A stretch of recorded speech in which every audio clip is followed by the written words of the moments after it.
Good morning to everyone. I am Matiti Madiba, Director Student Affairs at UP and also the Chair of the Institutional Transformation Committee. It is my pleasure to heartily welcome all of you to this webinar hosted by the University of Pretoria Transformation Office. Thank you for tuning in and joining the conversation. The webinar is a culmination of a number of activities that have taken place to mark the 16 days of activism for no violence against women and children, including the LGBT community. The conversation today is centered on the theme, Turning the Tide Against Gender-Based Violence. And the question is, how do we make sure that those incidents do not occur? How do we actively go about preventing gender-based violence? Can we imagine a South Africa that is free from gender-based violence? And how do we work towards such a society?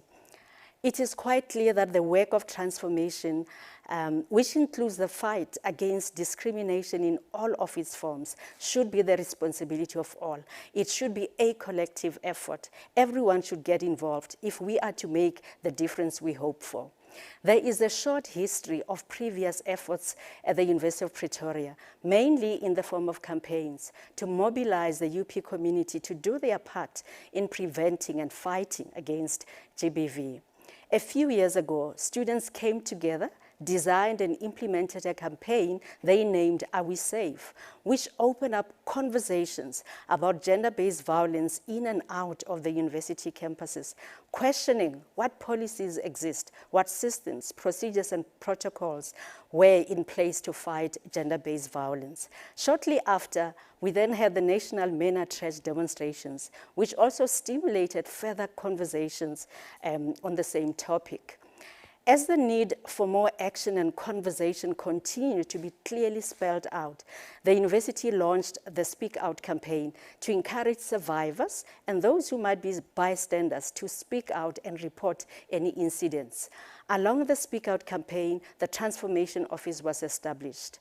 The Institutional Transformation Committee was also formed, where the SRC, all faculties, and all professional directorates or departments are represented. The anti-discrimination policy was recently approved and published. Last year, we had the MI Next demonstrations, and once more, the call to up the ante to become more serious about preventing the scourge of gender-based violence could not be louder. In the process, we formalized the Student Wellness Committee. We learned that there is an outcry that conversations about GBV were to a large extent happening among women. As a way to signal the need for men to take their place in this fight, Men Down, as a subcommittee of student wellness, was formed and has been active since to mobilize male students to actively take their place and be involved in the fight.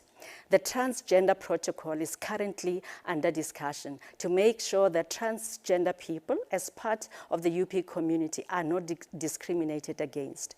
We now have protocols and procedures on how to hold one another accountable in the fight against discrimination, including GBV. I know that in the Institutional Transformation Committee, we are interested in following through to understand if the policy or policies are being implemented, if the protocols and procedures in place are working, if members of the UP community are confident to report cases, and if the cases are followed through to make sure that perpetrators are brought to book.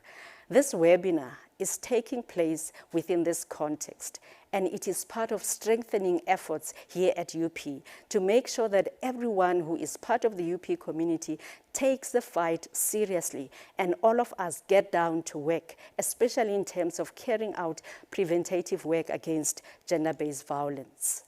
The panel of experts is here to lead the conversation.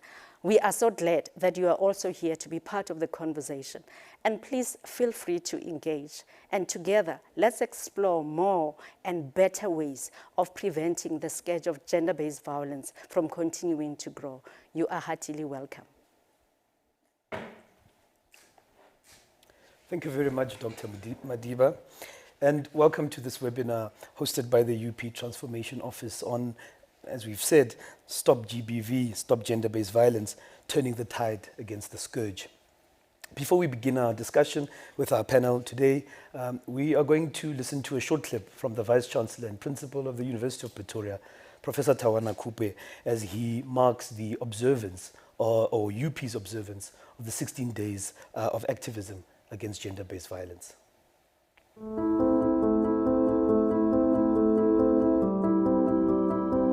At UP, we are resolute in our zero-tolerance approach to gender-based violence in all its forms. Sadly, most women still face significant constraints imposed by the dominance of patriarchy at home and in the workplace. The levels of violence against women are unacceptably high. It is a pandemic, if not a civil war. Women, girls, and the LGBTQI community not only live in fear of violence, but are also socialized to regard violence against them as a normal part of life.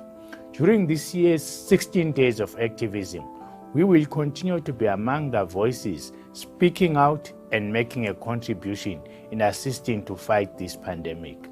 This pandemic has to end, and it is up to each of us to help end it. One of UP's interventions against gender-based violence is through our Speak Out UP campaign, which is one of the ways in which we live the UP way. This ongoing campaign is steered by our Transformation Office, which is mandated to support institutional efforts to create a transformed, inclusive, equal, and equitable university community. The campaign raises awareness about gender-based violence and discourages all violent, offensive, and discriminatory behavior on campus. Through Speak Out UP, staff and students are encouraged to break the silence by contacting the various support structures that have been put in place. In August this year, we signed a game-changing agreement with South African Women in Dialogue, SAWID, to collaborate on projects to improve the lives of women.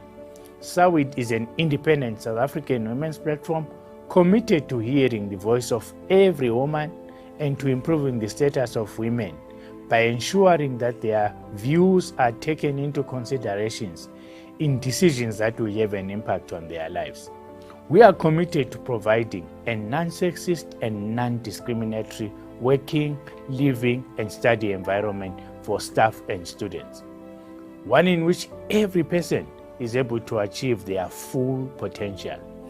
Our Health and Wellbeing Unit, as well as the Student Counseling Unit, are committed to supporting UP employees and students by providing help to deal with emotional distress and psychological challenges.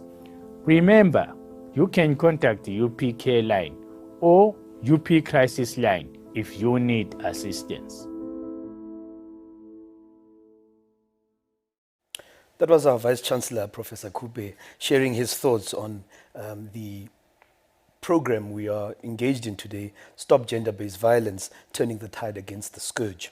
This is Joel Mudiri again from the Department of Jurisprudence, and it's a great pleasure to have you all listening in virtually onto and into this webinar. Before I introduce the speakers, of course, it's important to remind ourselves that we're thinking today about the prevention of gender-based violence as part of a larger social cohesion, both in the university and in society at large. We almost do not need to rehearse the statistics anymore, since they show us that the crisis of violence against women and children, against gender non-conforming men and so forth, is of now pandemic proportions. VC mentioned a civil war. Other scholars speak of a nightmare. So this is what we'll be discussing in the spirit of the University of Pretoria's project of becoming an inclusive, a non-sexist, a safe, affirming, and welcoming space. You can, of course, engage with us on Twitter and other social media using the hashtag #SpeakOutUP. And as we mentioned, Speak Out UP is part of a major campaign of the UP's Transformation Office. So the hashtag is #SpeakOutUP. You can also engage with us, share comments, thoughts, ideas, responses by using the chat box on your right-hand screen. That's for discussion. If you have specific questions that you'd like the panelists, who I'll introduce shortly, to discuss or engage, then please use the form that's below your screen for that engagement. So we are lucky here at the University of Pretoria to have colleagues who have much expertise on these questions around gender inequality, violence, and how to think about preventing gender-based violence and challenging patriarchy and sexism in our communities. I'll start by introducing them. I've already introduced myself. You've already met Dr. Matete Madiba, Professor Tawana Kupe. But I'll start by introducing my colleague, Ms. Ntabiseng Ramotwala, who's a counseling psychologist here at the University of Pretoria. Ms. Ramotwala is a registered counseling psychologist. She holds a master's in counseling psychology from the University of Pretoria. She began her academic career at UWC, the University of the Western Cape, did her honors in psychology at the Medical University of Southern Africa.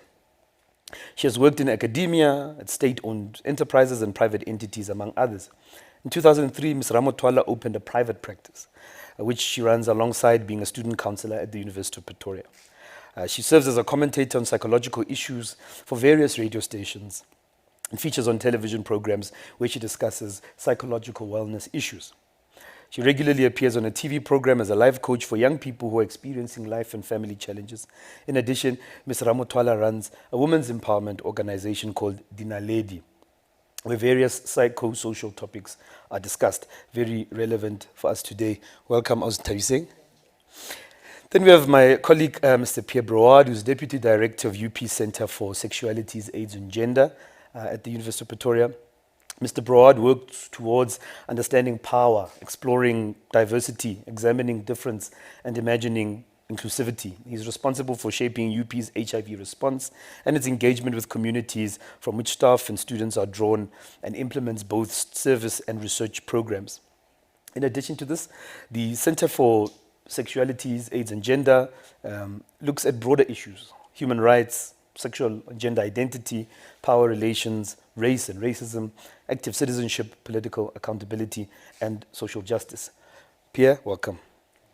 Then we have Ms. Kayan Leung, is that right? Yes. Okay, who is a policy development and advocacy manager at Sonke Gender Justice.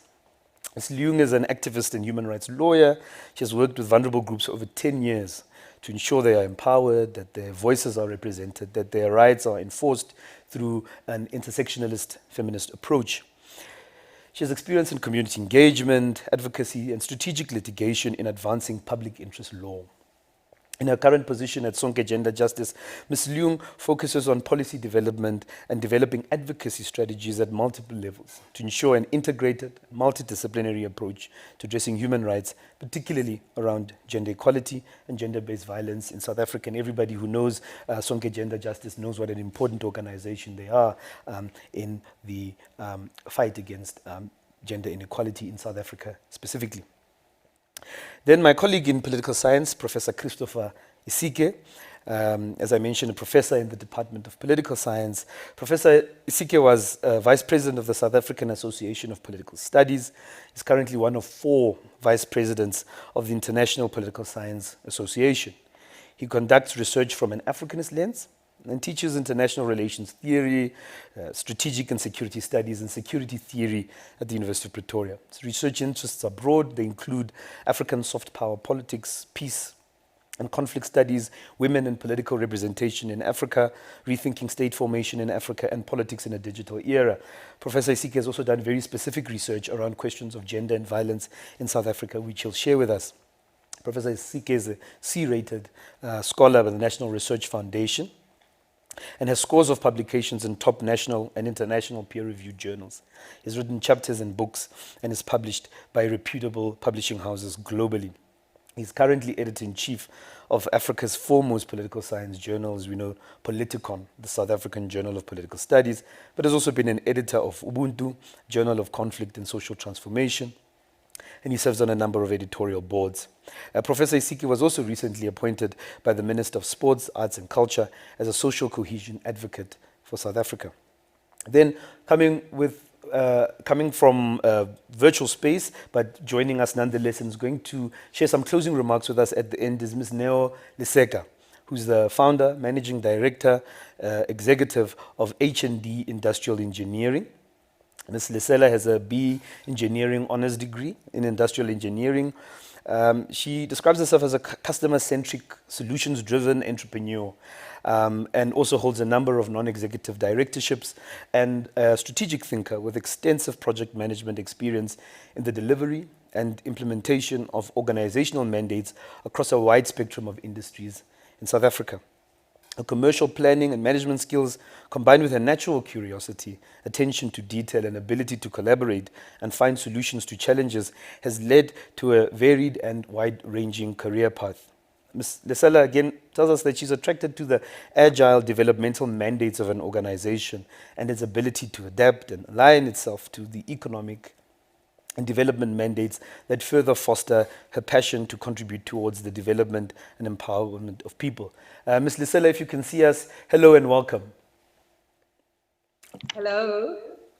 Okay, so we're going to start with a few questions to help us think about the challenge, the social challenge or the social problem of gender-based violence as it confronts this country. I've already mentioned that it's a scourge that goes by many names, in many ways, social violence against women, children, non-conforming men, and so forth, is a long-standing problem in this country with a long history in our colonial and apartheid history, but also taking very particular shapes.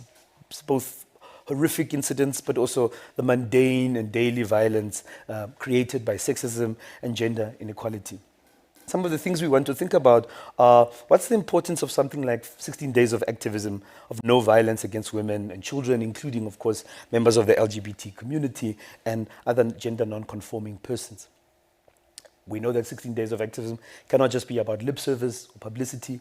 It has to be about creating a space for action, for focused, determined progress in fighting against gender inequality, and sexism, and specifically violence against women and children. But specifically in the university context, how do we raise awareness on what the university is doing to support staff and students who experience gender-based violence of all kinds? So what we're going to do in these discussions is share some thoughts on a very simple question. How do we prevent gender-based violence, or how do we stop it before it happens? And so I'm going to start, because the key word is really prevention, by talking to you, Karen, about what are some of the strategies, and really sharing with us what you've experienced in Sonke Gender Justice, the initiatives and programs that Sonke Gender Justice has been embarking upon for many years. But what are the different ways in which, at work, at school, at home, we can maintain sort of ongoing awareness, focus, and action on the prevention of gender-based violence and discrimination? Sure. Thank you very much. That's a great question.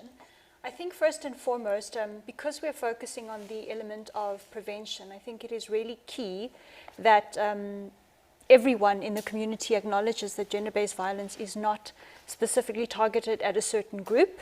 So I think there's a lot of conflation when we speak about gender-based violence. People think immediately about just domestic violence or intimate partner violence or just physical violence that is targeted at women and children. And as you've clearly indicated, you know, it is broader than that. And the term gender-based violence is more inclusive and includes all groups that are actually affected based on their gender.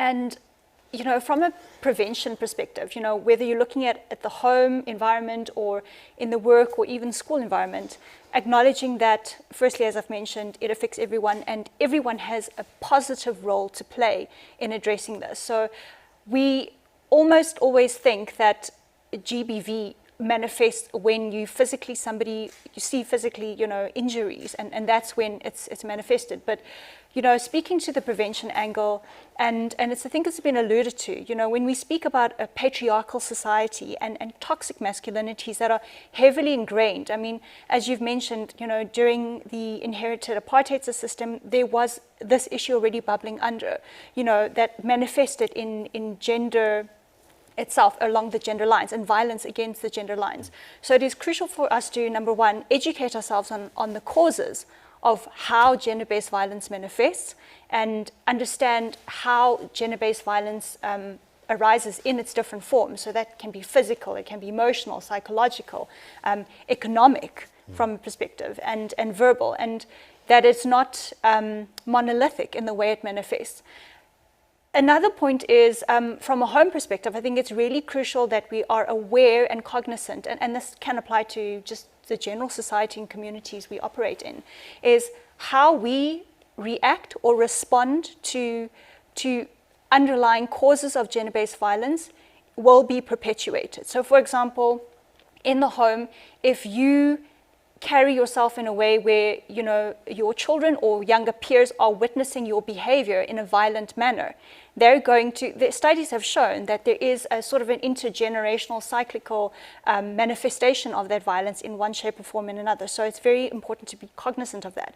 In a broader community or society sense, we need to be conscious about our role that we play in perpetuating this. I'll give you an example. So when, you know, colleagues or friends make sexist jokes, or make comments about, you know, an incident of rape, and comments such as, well, you know, in some cases, what was she wearing? What was the person doing there at this time or place? I think comments like this really perpetuate the thinking that this behavior is normalized, and we really need to be cognizant how we address this. And I think one of the issues is taking a more positive bystander approach in where we actively challenge this discussion and the norms.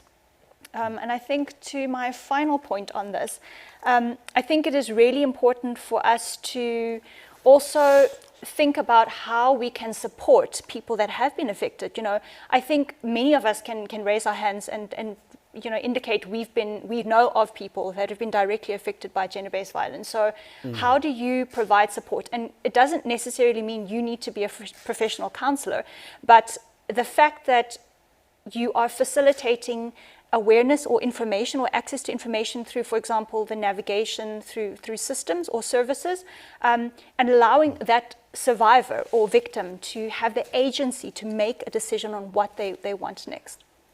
No, thank you very much for that. So one of the things we're seeing is that this is a collective challenge for communities, starting at the level of the family, the schools, the spaces we're in, the friendship circles we inhabit. That's really, I think, an important point. The second point I get, which is important for me as a legal theorist, is the need to constantly expand our vocabulary, both about what gender is and means. Gender is constantly changing. Gender's constructions and performances are always mutating and taking different forms, and we need to accommodate those different, let's call them choreographies of sexual difference on the one hand. But we also need a broader vocabulary about violence, that it's not just physical violence, it's not just the rape and the intimate partner violence, but it's psychological, it's emotional, it's financial abuse. But most importantly, that these are all created by a particular kind of social structure that perpetuates gender inequality. So the key word here is patriarchy. And so I'm going to move to you, Pierre, to give us some sense of the role in particular that patriarchy as a way of organizing a society plays in constructing certain kinds of gender identities. I mean, people talk about toxic masculinities, other people talk about hegemonic masculinities, but of course, as we also know, we have a concept of subordinate masculinity. So these are out-group males who are often also vulnerable to sexual abuse in different ways, and children who are vulnerable to sexual abuse from both older men and older women, and how we think about how patriarchy and certain gender norms informed by patriarchy play a role in perpetuating gender-based violence. And of course, some ideas about how we get ourselves out of or resist patriarchy in our social and psychological and personal lives. Wow, those are huge questions. Yeah. And obviously will go well beyond this panel discussion Right. today. But I think focusing in on patriarchy is key to our conversation today. It's, for me, a key understanding and driver of gender-based violence. So for me, the simplest way to think about what patriarchy is a system of male entitlement or male privilege or male dominance. And I think you could argue quite convincingly that most societies are wired and structured in that way, that men rule in most aspects of life. In the home, they will rule in the economic sphere, so they will earn more, they're usually more employed, and women don't get paid for domestic work, for example, so that's unpaid work. Men would dominate in the political sphere. So although countries like ours have targets for women politicians, I think historically men have dominated, and certainly globally continue to do so. And that gives them the power to then shape the kind of society, because if you're in a position to make laws, you are in an extreme position of power. And then I would say in the perhaps cultural religious sphere, men would dominate, and then they are in those spaces, their power is, I would say, normalized and naturalized. I often think about gender and how we are all gendered as we grow up, is that it's like being in a marinade. It becomes part of who you are, and it's so natural and so normal that you don't even reflect on it often. And when it's normal and natural, then I think it makes you feel as if your behaviors are acceptable. So I think a consequence of that is that male entitlement plays out in with the ways in which men would conduct themselves in relation to women in terms of their relationships. I do want to acknowledge, of course, that GBV isn't only, although it is predominantly, violence from men towards women or people who are queer or trans or different in some way. But in the instances where it is men who are perpetrators, essentially their conduct is a manifestation of the idea that I can do what I want in the home, I can do what I want with a woman's body, I can do what I want in terms of how I relate to her and other people in my home sphere. And it's quite casual in some ways, the ways which, if you look at sexual harassment, how often men feel totally at ease with talking to and about women in a particular way. And so I think that entitlement plays itself out in a bewilderment in some men that they aren't allowed to dominate women in a particular way. I think one other way in which I would like to think about patriarchy is that it rests on the idea that there have to be distinct male bodies and distinct female bodies. And so anything that challenges that binary, that would be trans people, people who are queer, gender fluid, non-binary, they are a threat to the idea of an essential male body, because then who is that male that is part of patriarchy? And I think similarly, people who are lesbian or gay or bi also problematize the idea of the heterosexual dominant male body, because if you are gay or lesbian, I think for some people that troubles the idea of maleness and femaleness. So I think all of those things sit together in quite a complicated and toxic package.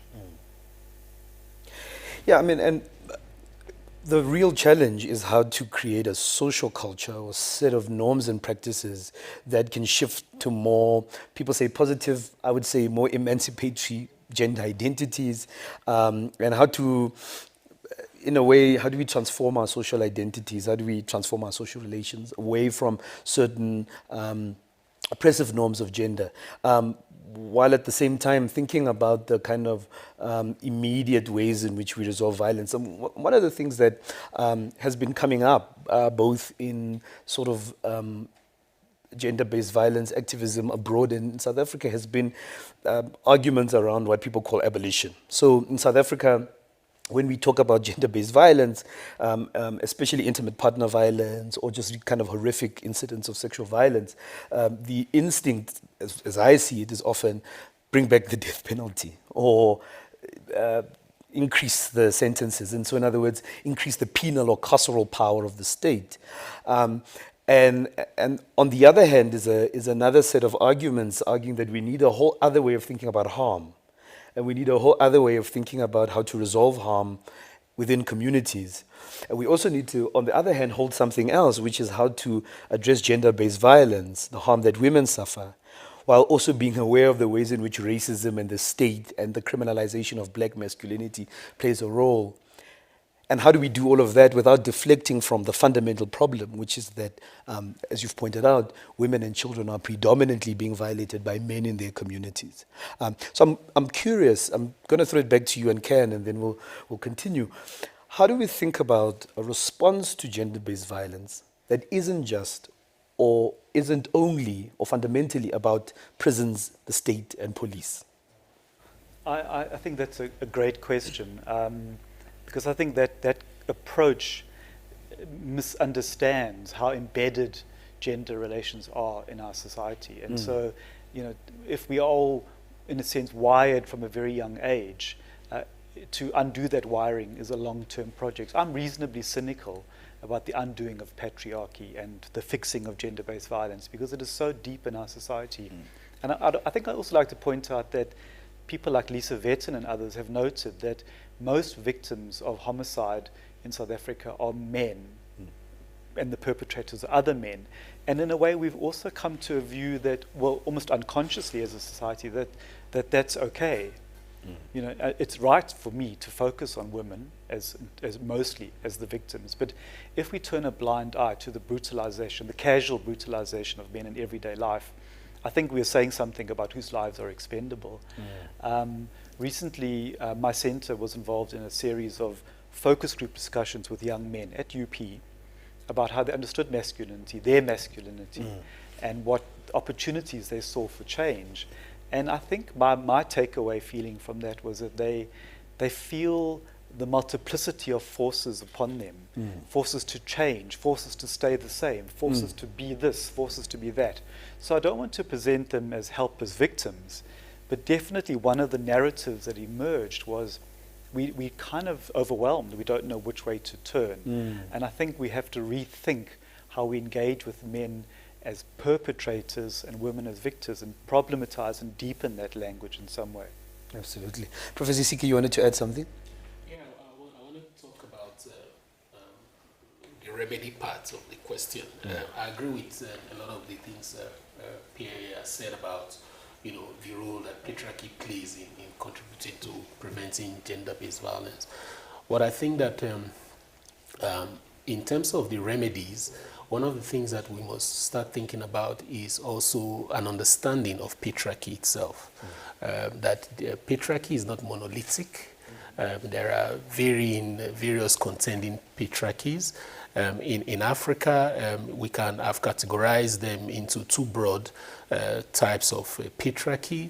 You know, we talk about the old, authentic, what I call authentic, pre-colonial African patriarchies that are distinctively different from, you know, the colonial, what I call new colonial patriarchies that we always confuse as our extant patriarchal culture in Africa.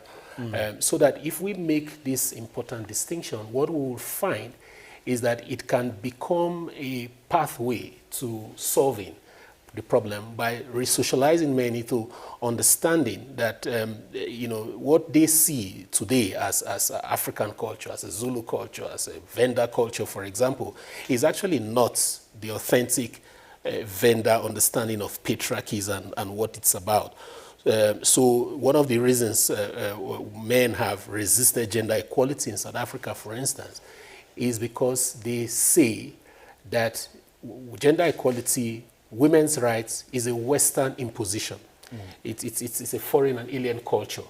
But if they understand pre-colonial African patriarchies, they will see that they are patriarchies that, of course, dominated women, could be oppressive of women in many instances, but were also affirmative and protective and respected women in the understanding that I am a man because there is a woman, and there's a woman because I am a man. So once you get that clear, you begin to assume new understanding, and you begin to realize that, well, maybe if we separate that from the colonial patriarchies that properticized women, that introduced the properticization and essentializing of women, you will find that I can indeed say that gender equality is African.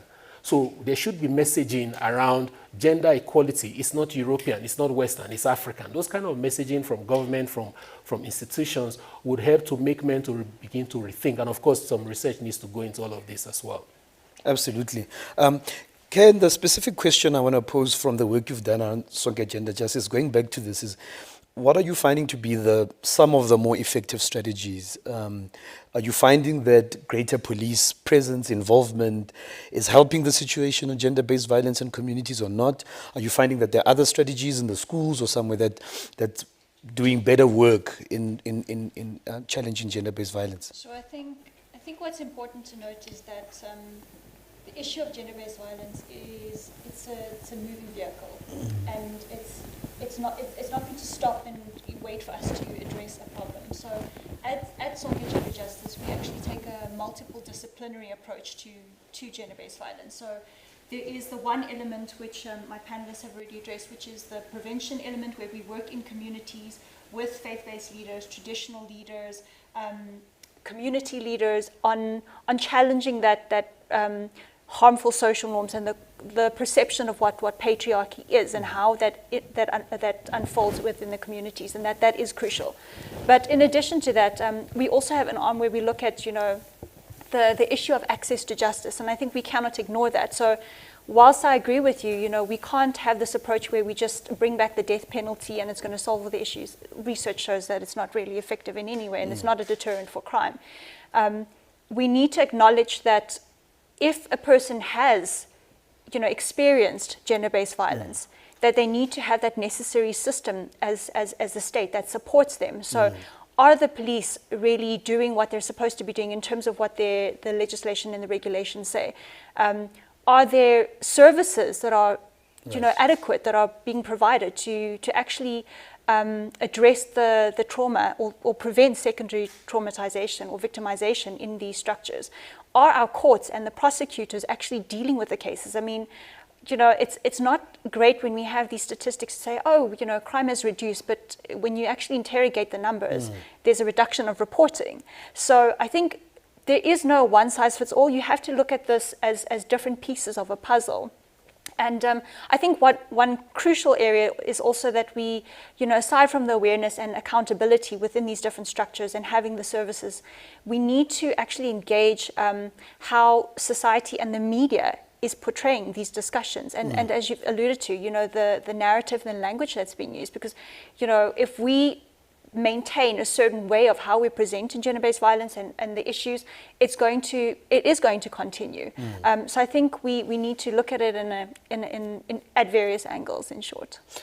Yeah, so the limits of law and the state, of course, something that is also important for me. I mean, in the first instance, the problem is that the policing has a masculinity problem too, and has the kind of reports that we get about the dismissal, the dismissive, and even aggressive, and even the violence of sexual violence by police towards victims and complainants is something we have to look at. So it's really about how to ensure that the institutions and services provided by the state also have the capacity and knowledge to do the work. But there's also the second limit is that the law cannot see things like emotional abuse, financial abuse, and so forth. So we clearly need more than the law to be involved here. I was saying the questions I'm going to ask you are a bit of a tall order, and they're coming out of what's been raised here.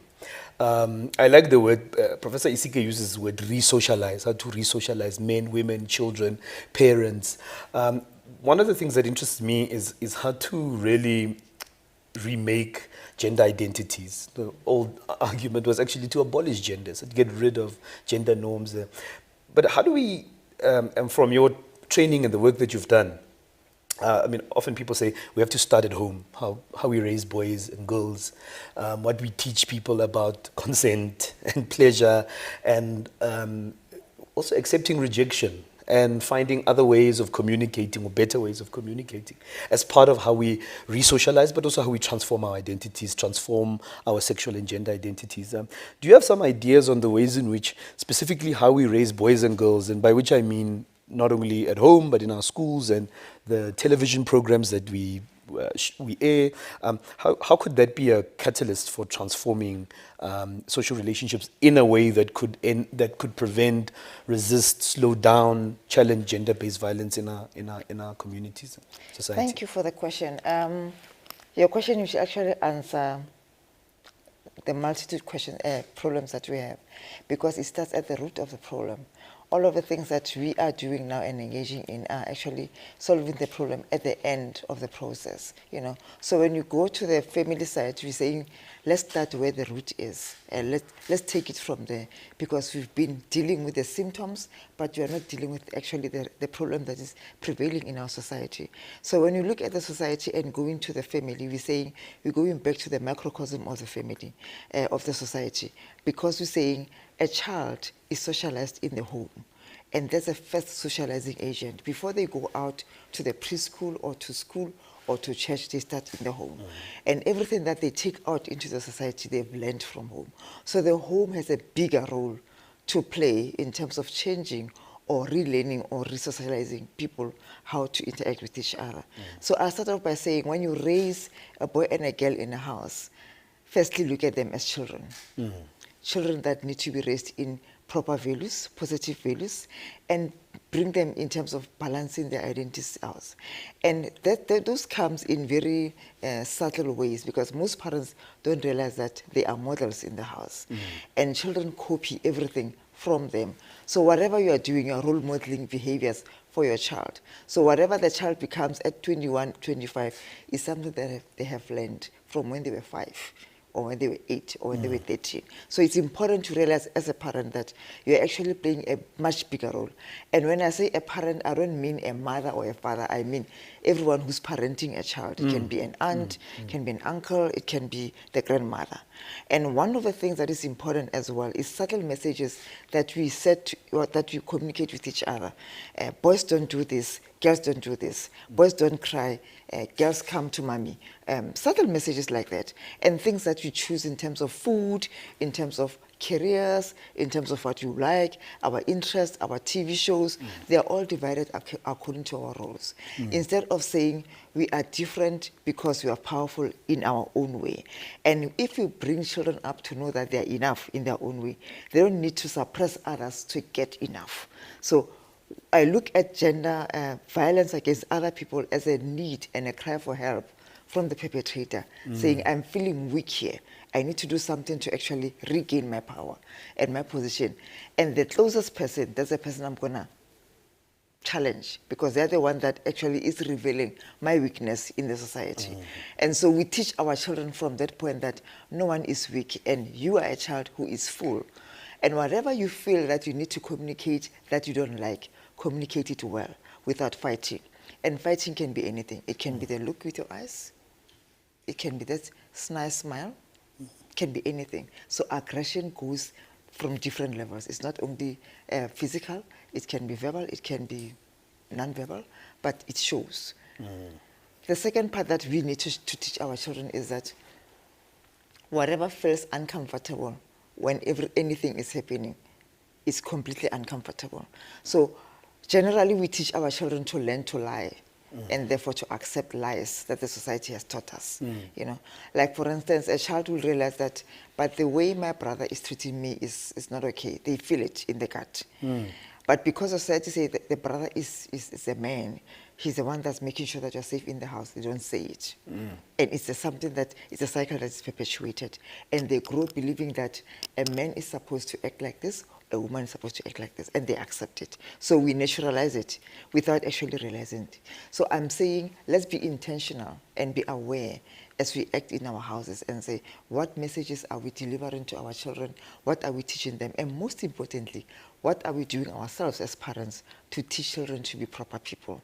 And is being proper about making other people feel less? No, it's not that. When you live with somebody and they feel good and enough and fulfilled in their own way and in their own right, then you're achieving something. But as soon as you feel less in the presence of other people, then there is something fundamentally wrong with yourself and how you look at the world and how you portray your presence to the world. So it's critical that we teach our children that they are enough, and being enough doesn't mean you are better than somebody else, and fundamentally that we are different, and we are different for a purpose. I'm a woman because I carry babies. I'm a woman because I'm a nurturer. You are a man because you're a provider, you know. And I look at patriarchy as a system that actually, I think, was created because men are supposed to be what? Protectors and providers, not abusers. But inadvertently, it happened that most men abuse the position and think, I'm a provider. If you say anything that is opposing their position, it's like, oh, so who's bringing the bacon? Or are you going to start bringing the bacon now? This is my house, this is my role. And then we lose it right at that point. So we need to reach a point where our children see from us that living in peace with other people and living with peace with our siblings and living with peace with ourselves as a couple, mother and father, the way we talk to each other and the way we communicate with each other teaches them how to communicate with other people out there.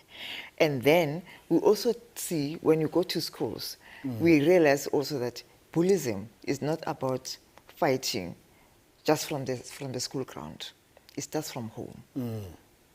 So when a child feels insecure from home, they will communicate that insecurity in the school ground. So look at yourself and check, what am I teaching my child? Am I teaching my child that they are not fine, and in order to get what they want to be fine, they need to be aggressive about it, or they need to be sly about it? So whatever product we get at the end of the day, if we get a 19-year-old who steals, or who goes into drugs, or who abuses the girlfriend, or who is very bad in some ways, we know that it started from home, somewhere. I mean, and it's interesting because, so on the one hand, we see gender-based violence emerging from a kind of place of power, privilege, entitlement. But as you're pointing out, it also comes from a certain lack, or a certain inadequacy, certain weakness, and the interplay between needing to assert, one's social role. I want us to stay there just for a bit, and I'll come back to you, Pierre, and Professor Isiko on this point. But just to go back to what Tabi saying, I mean, I think there are a number of, let's call them trigger points or flash points. Yes. I'm interested in the first instance in the role of religion and as people, certain concepts of culture about what men and boys are, which is part of why parents are not training their kids to both be nurturers, both be carers, both be providers. I mean, this is what we'd like, healthy relationships. But then it's also linked to how we talk about sex and sexuality in Africa in particular. I mean, many feminist scholars, people like Sylvia Tamale, have complained that when we talk about sexuality in Africa, it's always about rape and violence. We don't talk to kids about pleasure, about healthy relationships, about pleasant communication, about just affirming relationships with someone else and so what happens is we almost perpetuate the kind of the culture by not saying, actually, outside of thinking about violence, there's also pleasure and consent and happiness and joy and joyful connection. And so we don't even teach in the sense about love. So how do we, so there's two questions. I mean, what is the role that religion and culture is playing in perpetuating these gender norms? And also, how do we inject joy and love and pleasure into the conversation as well? I'll start off by saying, when I started as a patriarchy, for me, is a place where you have power to actually provide and to love as a father and to become a leader in a positive way. We can study from there as well and say religion gives us parameters in which we can act in a positive way. There are fundamental rules based on religion that certain things you can't do as a man or you can't do certain things as a woman. But do we have limits? And limits are when you do things from religious point of view, the fundamental thing they mention is about love. Whatever you do, if you do it from a place of love, you'll do it well. And you'll think about positive things all the time. You'll do something that is positive to somebody else because it's the same as doing it to yourself. That's what religion and most religious concepts talk about. However, we know that religions also emphasize the fact that the man is a leader, the man is the one who makes decisions for the family, the man is the one who has the vision for the family, and therefore the woman supports the vision. How do we then say, how do you come up with a vision without suppressing other people? Does it mean when you're a man and a leader and you come with a vision, your wife can't contribute? No, it doesn't mean that. And does it mean if you're a helper, you can't suggest new things? No, it doesn't mean that. It means we can actually say, no, but I don't think in our house our kids must go to rural schools. They must come to township schools. It's your opinion as a mother. So from the point of religion, I'm saying religion actually, particularly if I think of Christianity, it gives you the freedom to love without fear. And as soon as you love from a point of fear, you start making mistakes because everything that you do is based on, I fear. I'm fearful that if I allow my child to go out at 12, they'll get injured. Instead of training your child how to protect themselves when they're outside at 12. That should be the shift. We need to say, whatever we have as resources and as concepts that build a society, what can we use them and how can we use them to empower our children? And how can we use them to build skills around our children to say, this is what I can use to protect myself. And I always say, with a child, it's like with religion, we are spiritual beings, therefore God speaks within us with our instinct. So when you have that feeling that says, I feel unsafe in this environment, you don't have to be scared. You actually have to say, why do I feel scared? And as soon as you say, why do I feel scared? You look around yourself and say, oh, I'm the only woman and there are all men here. But this man, how do they look like? They look threatening. This one is tall, this one is... Then from there you start deciding on what to do to protect yourself. So everything that we fear, we have to take power over it and decide how to work with it. So religion is supposed to assist us to think in that way. Pierre, what would you add? Is it helping us or is it double-edged? I'm doing that panelist thing you shouldn't do, which is to reflect on something else I was thinking. Right. Yes. Thinking of what Ntabi Singh was saying about the home and the importance and value of raising your children in a particular way. I think there's a tension between that and what society rewards in terms of gendered behaviors outside there. So you can raise your children to be egalitarian, to take on gender-neutral roles, but is that rewarded outside in society? Is it rewarded in religious spaces, in cultural, economic, and social and legal spaces? I would argue not always. And so that, there is that tension there. And people learn very quickly that you have to perhaps to behave in a certain way will get you further socially. And that brings me into something I alluded to earlier, which was those discussions with young men at UP about masculinity. And as we were talking to them, our opening question was, what is masculinity to you? And they would list all the usual ideas. And as we unpacked and unpicked these ideas, quite often they would say, oh, but, a man's supposed to provide, but my mom was the provider at home because she was a single parent. Or a man is supposed to be a protector, but in fact there wasn't such a person in my home. Or my father was a nurturer. He was the emotionally literate person in my family. So we almost reached a point where it was a case of how useful are those ideas anyway about how a man should be or how a woman should be. And so, maybe this is a controversial idea, that a more egalitarian vision is that we don't have gender-specific roles in society, that it's about humanness, it's about kindness, about love, about joy, as you were suggesting. And we did ask these young men, what would be liberatory for you as a man? What would give you freedom and joy as a man? And I think the one thread that came through was not to feel the burdens of masculinity. I don't want to present men as victims because our conversation has acknowledged today that mostly it's women who are victims of GBV. But I do think there was something to be found there in that conversation, that the pressure to be a certain kind of man is overwhelming. I think we need to rethink that. Absolutely. Yeah. Yeah. Maybe to add on that is to say gender roles in the household don't need to be housed in a certain body. It needs to be done by anyone. In our time, we grew up in an environment where when the eldest child in the house is a boy, they do everything. When it's a girl, they do everything. So you don't have to be saying, there's no boy in my house, so I can't make fire. No, you'll make the fire. And there's no girl in my house, I can't cook, you cook. So it's not supposed to be housed in a certain person, but it's about being full in yourself, being enough in yourself, and knowing that what you're doing is okay for you and for the rest of the other people that are in the household, and therefore for the rest of the other people that you interact with in the society, in the church, in the school. And yes, unfortunately what Pierre says that society doesn't reward it, and that's why I said at some point, because society teaches us to lie, we teach our children to lie, and therefore they grow up lying to themselves and lying to the rest of the world, that we need to present this image that says we are strong, we are good looking, we are masculine, and therefore if I say you to my woman, I'm a weak person. No. Now it's the beginning that we need to teach our children and then therefore go to other layers of the system to say, let's live in honesty and let's live by the truth. Yes, and everyone should be able to take care of themselves. Just clean and cook and wash after yourself. But if they agree, of course, why not? Of course. I think one of the things that's coming out here, and proper because we are in a university, is that it seems that we need to do more work on giving people a deeper historical account of gender. Right?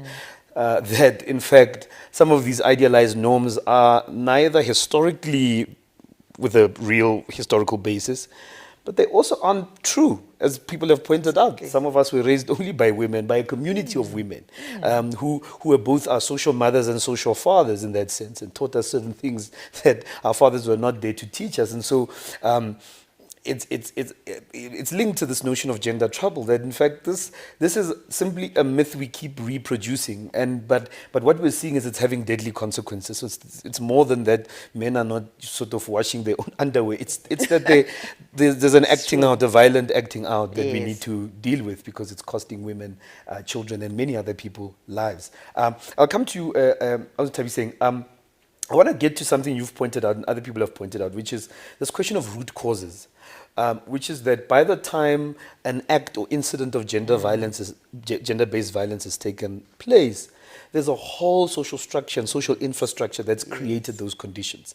There's unequal pay in the workplace. There's sexual harassment in the workplace. There's gendered expectations in personal relationships and at family. There's sort of messaging you're seeing on TV, in church, and everywhere. There's a political structure where men are depicted as the decision makers, women as the administrators, and so forth. So there's a whole set of social, structural, symbolic meanings that have already organized acts of violence against women. And so I'm going to come to you, Professor Isike, and then I'll ask the rest of the panel to also reflect on this. It seems that part of responding to the problem of gender-based violence is looking at the larger social structure, the larger set of inequalities that exist, financial inequalities or economic inequality more generally, cultural inequalities about whose voice counts, who is more authoritative, who is naturally assumed to be more intelligent, and so forth. What kind of norms and practices undergird that? I know you've done some research which I hope you can share with us, but in what ways do you think that changing political, economic, cultural, and social power is part of ending gender-based violence? Well, thank you for the question. These are interventions that are helpful, empowering women, economically, removing pay disparities in the workplace, and putting in place legislation that empowers women and also makes us drive towards a more gender equal society. These things are helpful. But we've had these policies for years in South Africa, almost immediately after 1994. Till date, many of the problems are still there, and we have just acknowledged that gender-based violence, for example, has reached pandemic proportions. So the question is why? You will find that there is a difference between policy intervention and intervention in gender relations between men and women in private spaces. And I think that that then becomes a problem of socialization. So economic empowerment does help, political empowerment does help, but there is something that we need to also look into in terms of gender-based violence, that everything where the whole purpose of today and all the campaigns is to eradicate the scourge of gender-based violence. It means, therefore, that gender-based violence is a behavior. And if we want to eradicate it, we need to seek behavioral change. If behavioral change is going to happen, then we must begin to interrogate the cause of that behavior. And studies, part of which I've contributed to, have shown that there is a relationship between perception and behavior. The social psychologists like Tabitha will tell us that there is that link between how one perceives themselves as an individual in relation to a situation and their behavior to that situation. So men, for instance, in relation to this discussion, men think and see in particular ways, and that perception of what they think and see informs the behavior. So, for example, you take a glass of water, you can choose to see it as half full or half empty.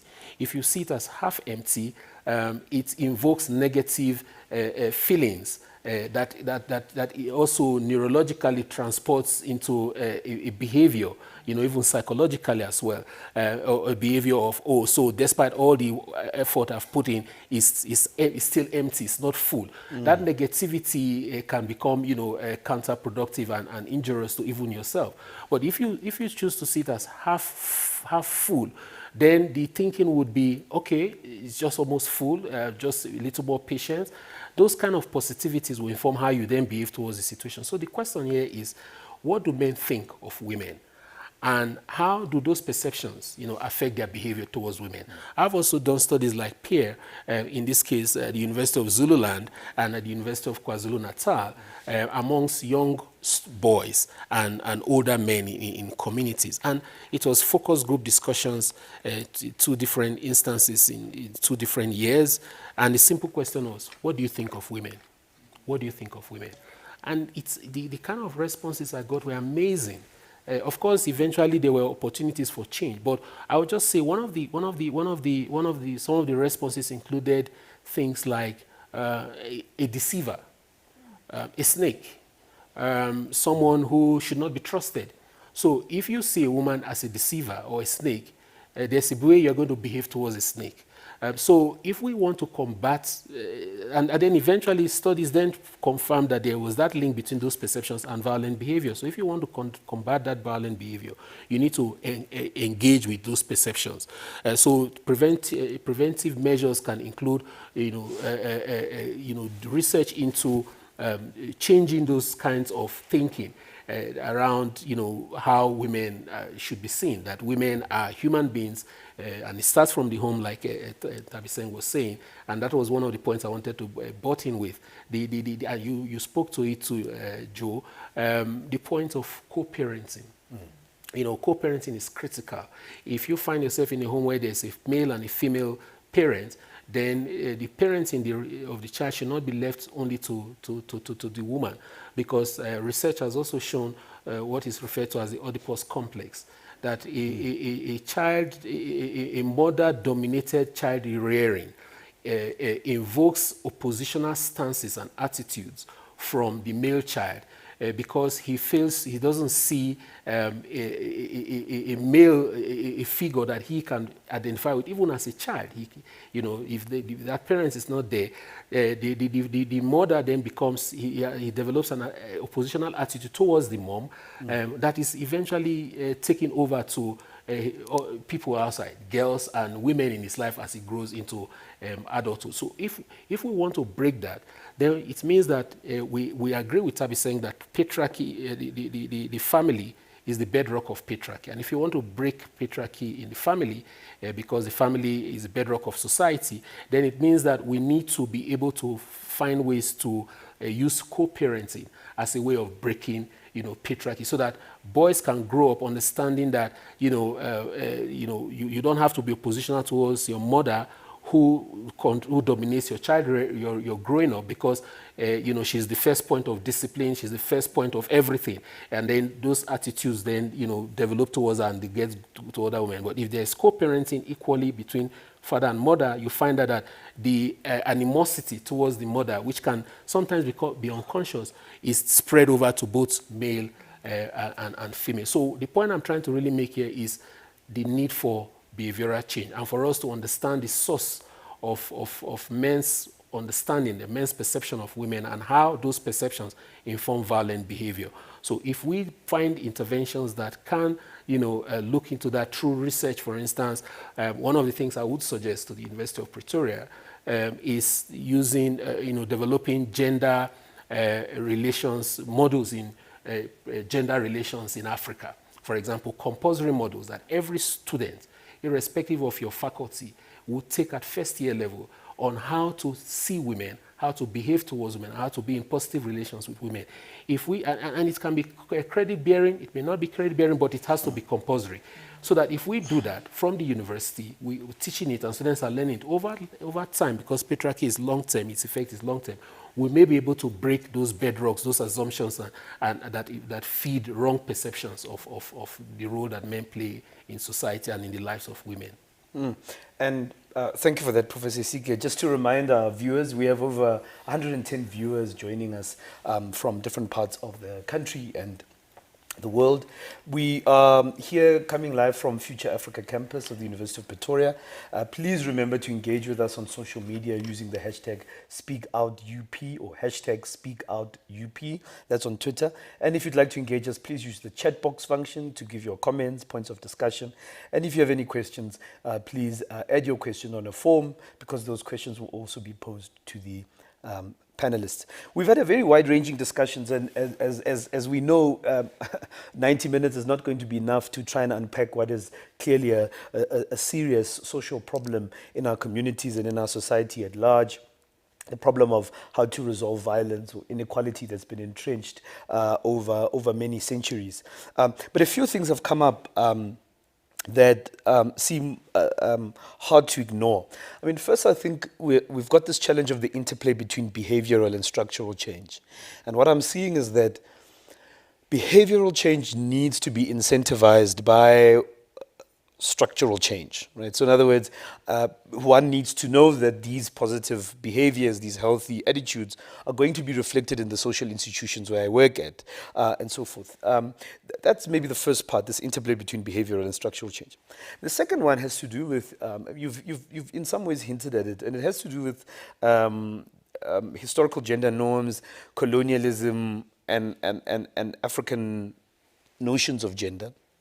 And there's a large body of competing scholarship on the question of what did colonialism do to gender? What modes of gender come into being through colonial and apartheid forms and systems that are deeply entrenched, and that partly produces the attitudes people have pointed out, that gender equality is Western and so forth, when in fact there's a long history of quite egalitarian gender and sexual formations in African history as well. And it keeps reminding me that this part of these questions are always literacy questions, which is how do we produce a more educated public? And this, not to say that people who know better will always do better, but if we create a proper foundation for responsible, healthy sexual and gender identities, clearly that's going to involve schools and universities. And you've already mentioned a gender relations course. I'm going to get into this question to ask, or to bring it to the university. And to bring it not just the University of Pretoria, the universities, and to some extent high schools, which are very formative in people's social upbringing and also quite formative in people's gender identities, because what often happens is that young people form gender identities also outside of the family. They may conflict with their family. They may come from egalitarian backgrounds and pick up oppressive norms in the streets, or they may come from oppressive backgrounds and be encouraged or enticed by more egalitarian formations that they encounter. So there's this interplay between the inside and the outside of the family. Professor Isike, colleagues, has mentioned a gender relations course as something that could be explored in universities as a way of giving people the tools and the knowledge to understand the complexities of gender in a way that could hopefully shape their behavior. So not really social engineering, but of course increasing critical literacy about gender, the history of sexuality, and sort of modeling positive forms of conduct. Is there anything else? Are there other ways, other things, other thoughts around how we start this process of transforming social relationships and gendered relationships in a way that could eradicate or begin the process of eradicating gender-based violence? And I'm mindful here about this concept of gender-based violence, as has been pointed out, that it doesn't run across the man-woman dyad anymore, or never even did. That we have to think beyond the heteronormative lens. We have to think about, LGBTQIA concerns. We have to think about how there's violence within those communities, but also how there's other forms of violence trying to enforce also heteronormative gender norms. So how do we expand the conversation in the university and come up with remedies, initiatives, and programs that could open a conversation about healthier forms of gender expression or healthier forms of sexual identity? I'll just start with you, Pierre, and we'll come around with some ideas, thoughts, reflections, and so forth. I don't feel picked on at all. I wanted to reflect briefly on the idea of gender relations moments or spaces, because gender is relational. So I think it's very powerful to get men and women, and we can problematize those categories, in a room and talking. And I've been involved in some of that work over the last 2 years, running these quite intense anti-sexual harassment workshops. And we start talking about stereotypes, and we use scenario discussions, and it's fascinating because everything bubbles up, the gender ideas you have, the norms, values, beliefs. But it's a space that creates the potential for change, because you don't change everything in one workshop. But I can tell you this, when the women in the group start talking about the daily indignities of sexual harassment, the men go silent. It's a shock to them. Because as men, we don't tell ourselves those stories about women's vulnerability. And they go quiet. And you can see that there's shame, there's discomfort, there's awkwardness, because the daily indignities of being catcalled, touched and whistled and asked for your number and assaulted or just assailed in various ways is a quietening experience for men. I think that's an emotional experience that's very powerful. It starts the journey of change.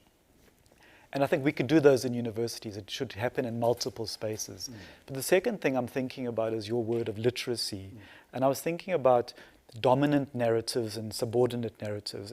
We tell ourselves dominant narratives about gender, that this is how society is, that men rule, and men are expected to be and do certain kinds of things. But if you unpack society, of course, there are many other narratives and stories that don't see the light of day. So we need to be telling and bringing those stories about other gender stories, other sexuality stories, other stories of power, stories where women thrive in positions of power and the world doesn't stop turning and the men don't lose their masculinity. Those stories need to come to light. We need to increase that literacy about gender equality and different forms of being as humans. Activism? I think from my side, it's important to continue the conversation. It doesn't have to be only during the 16 days of activism. And continuing conversation will mean from different stakeholders within university to have workshops and continuous opinions and streams of communication that will talk about things that happen on campus. And secondly, to actually educate men and women who are on campus, particularly the students, that it's time for them to decide what they are becoming as they are going forward, because they're in a stage of becoming. They have formed their identity in their teenage years, but now they are becoming. So what are they going to become as they exit? And I always look at university life as a crucible of development in terms of everything.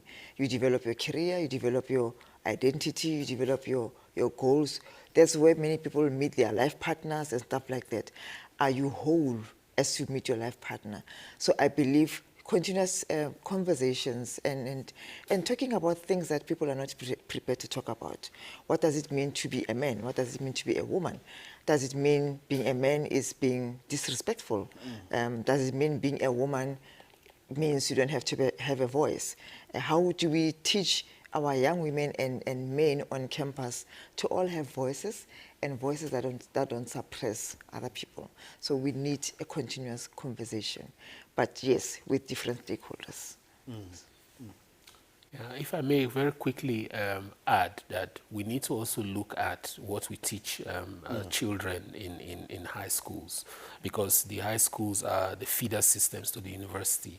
So we need to be cautious about what they learn. So I would recommend, for instance, that we do curricular changes, in our social studies, in our history studies in high school, so that the stories that Pierre was talking about could, come to the light. So if you read your history books from childhood and you see a male hero and a woman Shiro, or whatever you want to call her, heroine, a child who's from 2, 3, 4, 5, 6, 7, 8, 9 to 19 goes through the system, understanding that it's one man, one woman in history, fighting economically. If these histories are taught, then when they come to the university, they will not have sexist attitudes, because the male privilege that makes them entitled to certain benefits and appurtenances would disappear, would have already been dealt with, from then.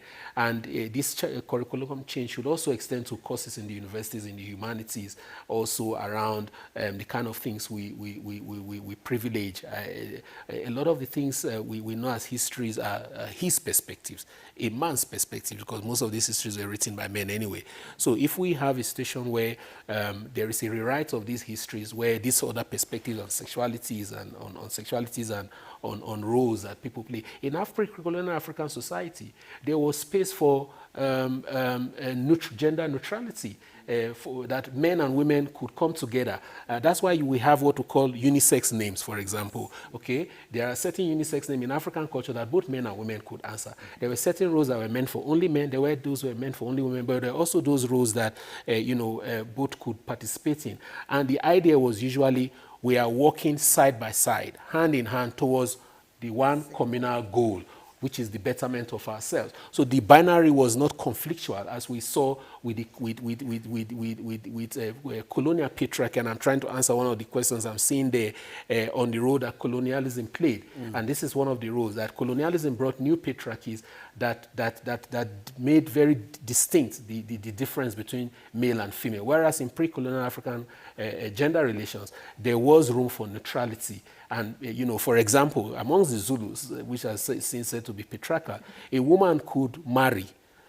Even before colonialism, a woman could marry another woman and then, own, and a woman could own property. So if a woman could own cows and cattle and could marry and have privileges that men in so-called patriarchal societies had, where does it come from today that, these privileges are only male for men? So it's an interrogation of that history, which we need to do from enabling literacy from primary to secondary and to the university level. Okay. I actually fully concur with my panelists and what they've contributed. I think maybe just to reflect, I think a good starting point is in September this year, the Department of Higher Education passed a policy framework on addressing gender-based violence in higher learning institutions and training centers. And I think essentially what this policy framework is trying to do is ensure that all universities and TVET institutions have a policy to address gender-based violence, which I think is a good starting point. So I think it is common knowledge that the university institutions have been trying to address this issue for the past 22 years, and there has not been a formal or uniform approach to how institutions are addressing incidences of gender-based violence on campuses. So that is a great starting point, because it does, have this obligation for these institutions to start working on that. And some of it speaks to some of the recommendations that you've mentioned, to say that there needs to be courses around gender sensitization and issues around gender-based violence to staff and students alike. I think, but again, I've mentioned that this is a good starting point, but we need to look at how the institutions, the university is not an island, and it is not it is not a community that exists on its own. So, the issues of gender-based violence pour in and outside of these grounds. And how does the broader system support or contribute to issues of violence within this area? So I think that is crucial for us to look at. And the second part is, regressively, we often have great laws and policies in place, but, we have to look at whether or not there are adequate resources put in place to actually support the implementation. I think that is also quite crucial. And then finally, we also need to ensure that there are accountability mechanisms that are built in. And I'm really glad to see, through the introduction, opening speech, there are, policies being developed to look at, really inclusive and diversity issues, including, addressing trans people as well. Very, very important, because I think they often fall wayside in these conversations, because when we speak about gender-based violence, again, people think cisgendered issues and leave out the LGBTQI plus community. So I think that's really important. Thank you. Yeah, we've gotten a number of questions from viewers, some of which have been answered.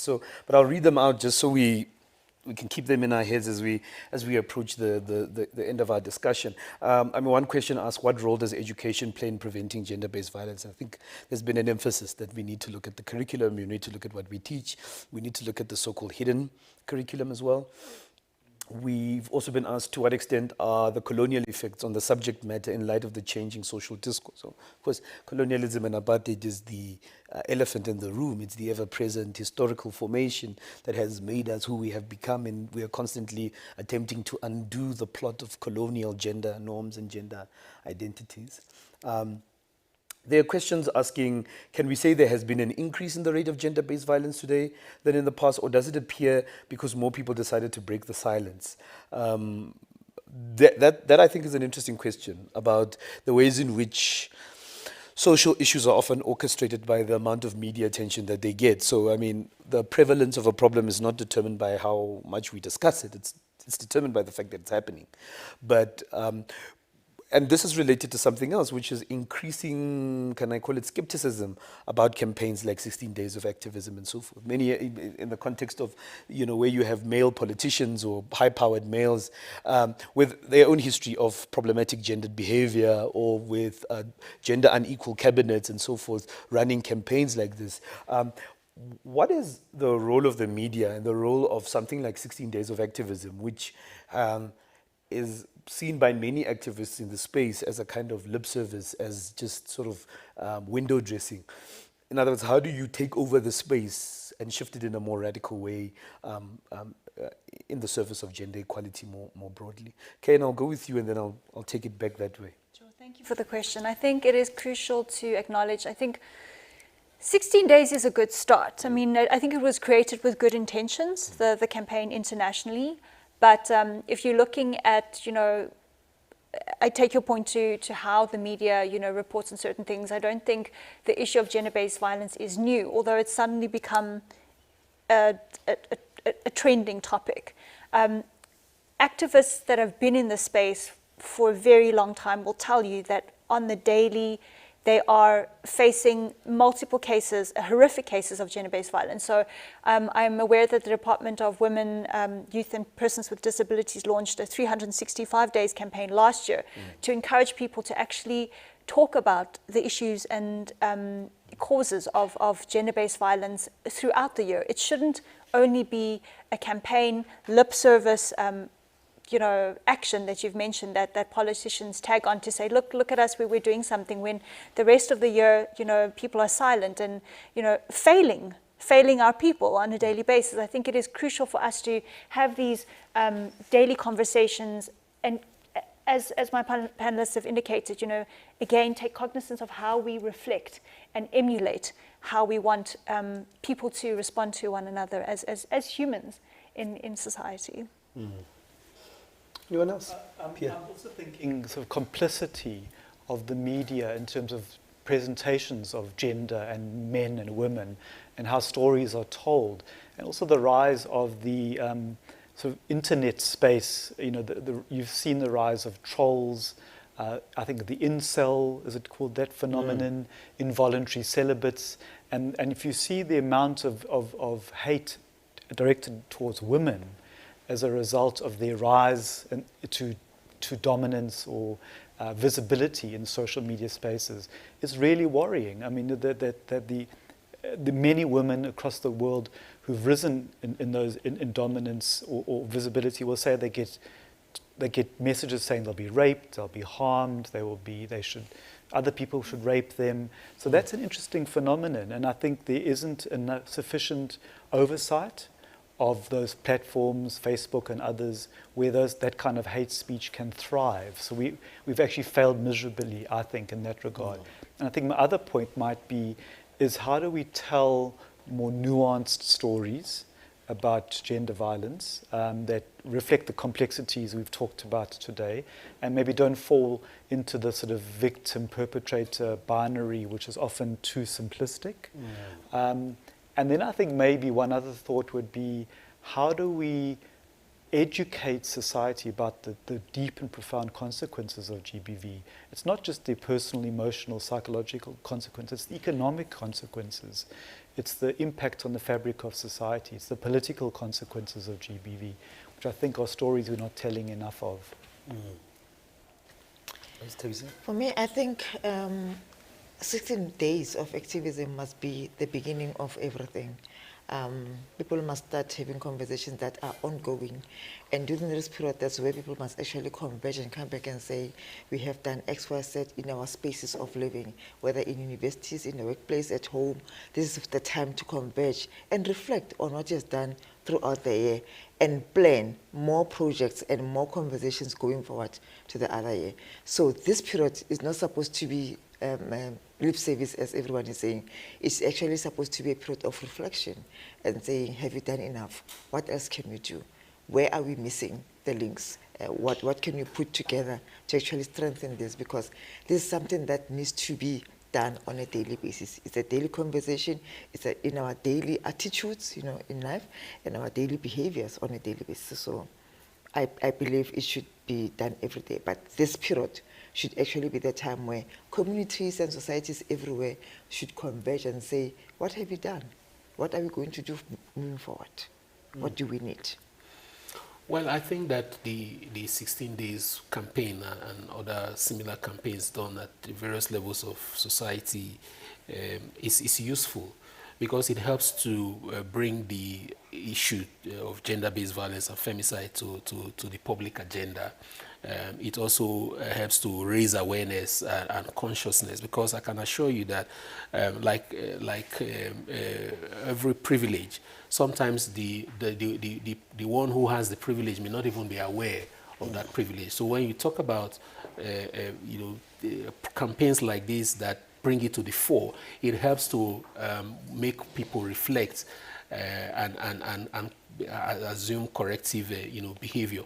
But I think that what is more important is not to see these as slogans and not to see these as to-do lists that we need to tick every year.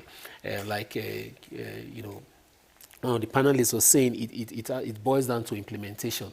Every year, at various provincial government levels, resolutions are made after the 16 days of activism programs, and the problem is always, the implementation of those resolutions. So there needs to be monitoring and evaluation of those resolutions, implementation as well, to ensure that, before we come to the next 16 days program the following year, we'll start from accounting for what happened in terms of resolutions that were met or not met and why they were not met, and then before we begin to talk about new campaigns and new resolutions. Thank you. So we've so far had a very wide-ranging conversation about the sort of mammoth task of what it will take to eradicate and prevent gender-based violence in our spaces, and we've heard quite a bit. What's clear is that we need sustainable, determined, evidence-based, coordinated collective responses in our communities that center accountability, but of course also centers care in how we think about both perpetrators and victims, the relationship between them, and the kind of social conditions, social structures that perpetuate gender-based violence. Our colleague, Ms. Neo Liseka, has been listening, Ms. Neo Lisela has been listening very attentively to our discussion, and I'm going to hand over to her, but I'll start first by thanking this panel for a really wonderful conversation. I think we've taken much from your insights, and everyone has pointed out, this is only just the beginning of a long dialogue and many conversations over many years to come in thinking about how you eradicate, end, and challenge gender-based violence, sexism, and patriarchy in our communities. I'm going to hand over to Ms. Neo Lisela to give us some closing remarks and a vote of thanks. Neo, are you there? Yes, thank you, Dr. Mudiri. Can you hear me? Yes, we can. Thank you. Good afternoon, colleagues. Maybe let me just first start by saying that it has been a real privilege to be part of this webinar, especially being in the company of all the esteemed and accomplished fellow panelists. I've participated in many conversations around the issue of gender-based violence, both in the workplace and socially. And with each conversation, I continue to learn something new. And I found this webinar particularly insightful. Can everybody still hear me?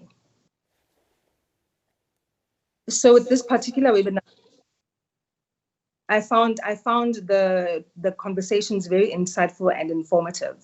And I've been left with much food for thought around the role that I can play in educating and informing and enlightening my peers, my colleagues, friends, family, and most particularly my children about the structure and the architecture of gender-based violence behaviors that we all unfortunately experience on a daily basis and sometimes even participate in, even though it can mostly be unknowingly so.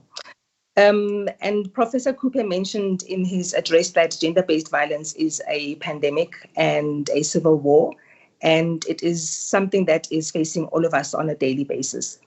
As a member of council of the University of Pretoria, but particularly as the chairperson of the Institutional Forum of the university, I can categorically affirm that this webinar was not only a tick box exercise or just for the purpose of getting brownie points for supporting the 16 days of activism against women and children. Addressing gender-based violence is part of the daily agenda at the University of Pretoria. There are numerous interventions across the campus, such as the Speak Out UP and also the new Men Down movement that I actually only heard about today. So the Transformation Office is really to be commended for putting the issue of gender-based violence front and center of their transformation agenda and their transformation initiatives. With the recent appointment of the Director of Transformation, as Council and the Institutional Forum, we look forward to seeing more sustained campaigns around our campuses.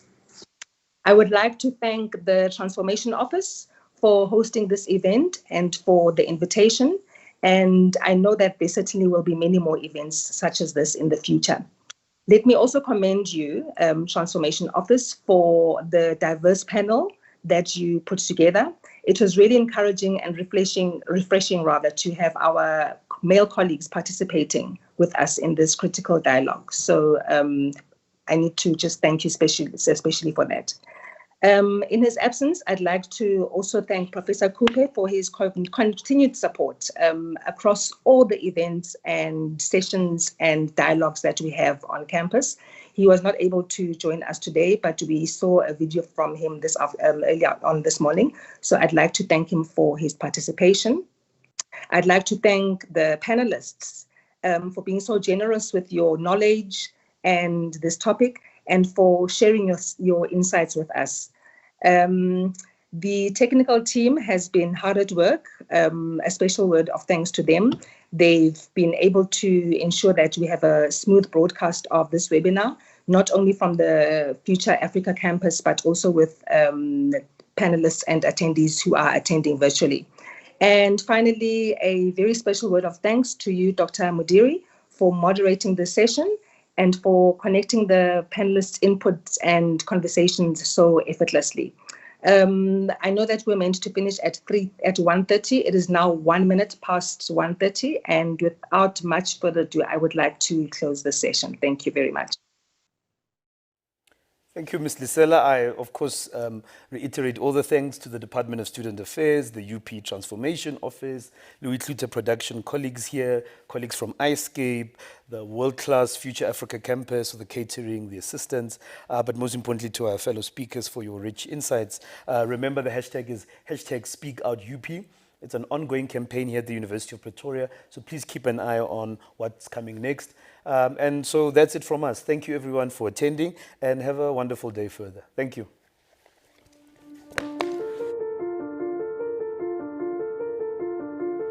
My name is Nonsikela Loloteni. I'm the Director of Transformation. As the fight against gender-based violence continues, we cannot afford to be passive participants or bystanders. This pandemic has robbed women and young girls, including members of the LGBTQI community, the right to life. It is up to me and you to stand up and do something. Hence, in this year's 16 Days campaign, our focus is going to be on how we can turn the tide against this scourge. We therefore urge everyone to be an active participant. Gender-based violence is a war against humanity. It must be stopped.